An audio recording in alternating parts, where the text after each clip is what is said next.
Good afternoon and welcome to the lunchtime news here on TV1. Bringing you the news for the News First team, the voice of the people. I'm Sanita Senanayaka. We have a packed bulletin lined up for you this afternoon, but first, let's take a look at your headlines. Cabinet reshuffle takes place. Registration of marriages allowed despite ban on weddings. Was Suranimala the elephant shot and killed in Yala? Lives of 3 other elephants at risk. Afghan war officially declared over. Discussions underway to appoint caretaker president. In your top local story, a cabinet reshuffle was announced a short while ago. News First, Jamal Ratnayaka joins us from the newsroom. Jamal.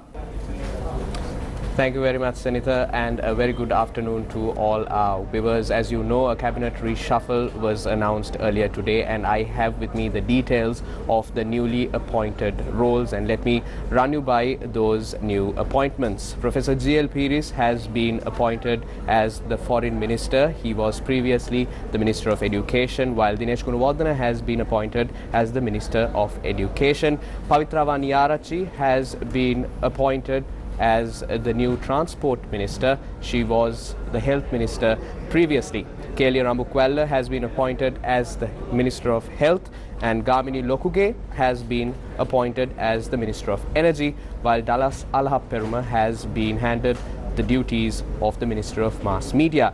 Moreover, Namal Rajapaksa, apart from his duties as Minister of Youth Affairs and Sports, has been handed over the Ministry of Development Coordination and Supervision. We will bring you a comprehensive detail of the new roles and the new roles assigned to the following cabinet ministers at our primetime news at 9 tonight. Until then, it's back to Senator from the studio.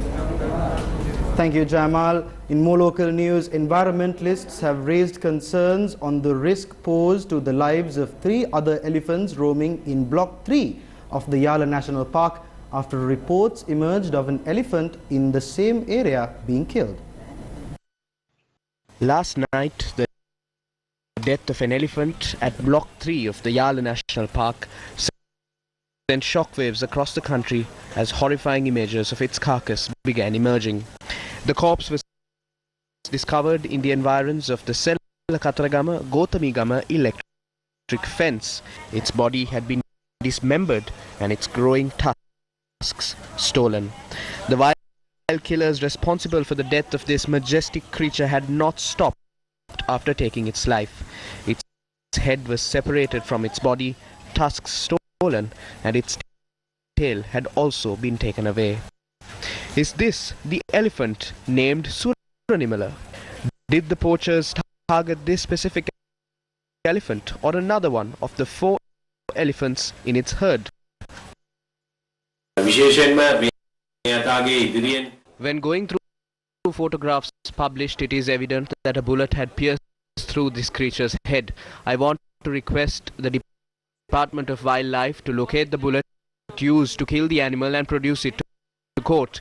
Further, the tusks had been separated using a chainsaw, leading us to believe this was a coordinated killing.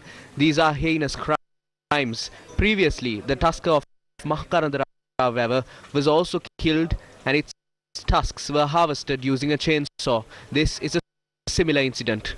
This is indeed a very sorrowful event. Even Mahasen, one of the largest tuskers which roamed the Yala National Park, disappeared several years ago. No investigation has taken place over the matter to date. The head of another tusker was discovered from the buffer zone of the Yala National Park around a year ago. Even that creature's tusks had been harvested. This clearly depicts a racket of harvesting the tusks of elephants is currently taking place in the country. We therefore request the President to immediately apprehend the perpetrators and bring them before the law.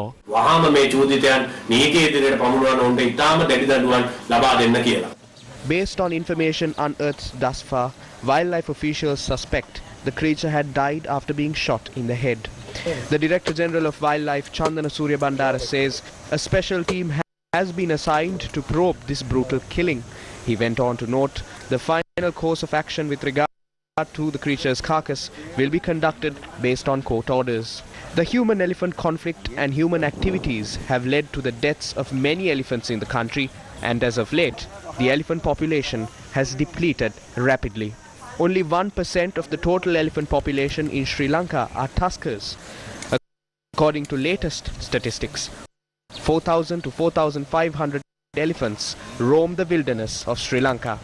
However, preserving this national asset is becoming increasingly difficult in the face of wild killers similar to the ones responsible for this latest death. Residents of around 60 Grama Seva divisions in Mahiyanganaya are facing difficulties due to the encroachment of wild elephants to their villages. Farmers say that these wild elephants are causing severe damage to their crops and livelihoods. Although the wildlife officers chase these wild elephants away to the wilderness, villagers say the elephants start crouching back to the village just after the wildlife officers leave. Villagers are urging the authorities to provide a sustainable solution to this human-elephant conflict. Stand by. In more local news, Chief Opposition Whip Lakshman Kirayala says that in view of the prevailing COVID-19 situation, a request will be made to hold the parliamentary session only tomorrow. The draft bill on COVID disease control will be submitted in Parliament tomorrow.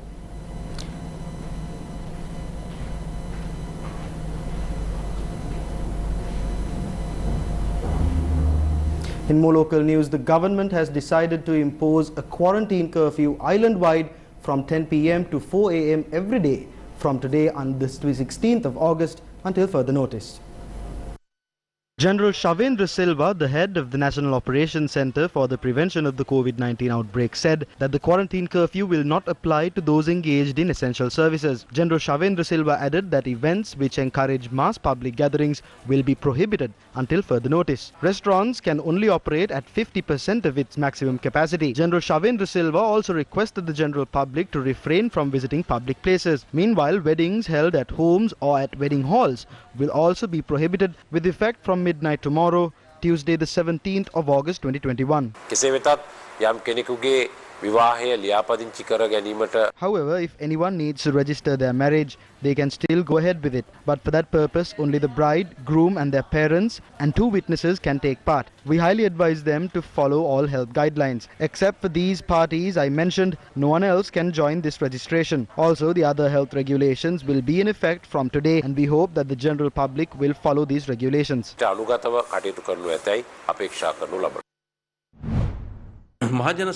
PHIs have openly stated the government will not act, so the people have to take matters to their own hands and implement self-imposed travel restrictions. State officials know the severity of the matter, but the government does not heed their advice.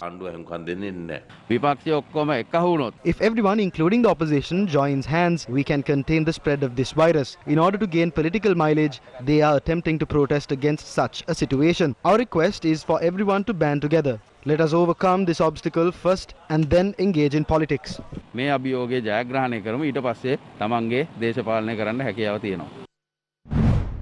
Meanwhile, another 100,000 doses of the Pfizer vaccine was brought to the island today. The consignment was brought to the island on a Qatar Airways flight QR 668 at around 2:28 this morning.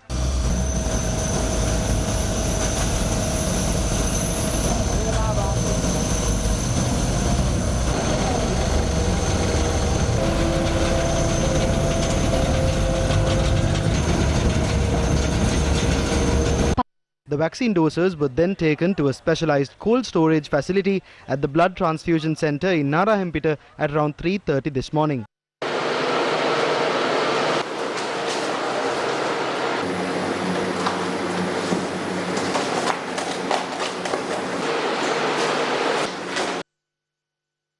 Meanwhile, the vaccination cards of passengers using public buses were inspected at the Kandy main bus stand today. The drivers and conductors of the public buses checked the vaccination cards of the passengers before they got on board.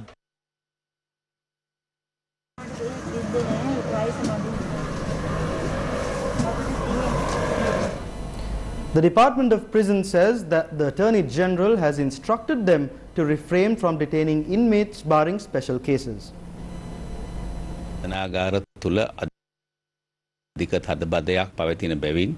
to the congestion within prisons, the Attorney General has issued a circular to the IGP with certain guidelines to follow. Due to the COVID-19 pandemic, inmate counts in prisons have increased. Right now, there are around 21,000 inmates detained in prisons island-wide. As a percentage, it is a 173% increase. This request was made to the Attorney General by the Prisons Commissioner General to avoid a spread of COVID-19 within prisons.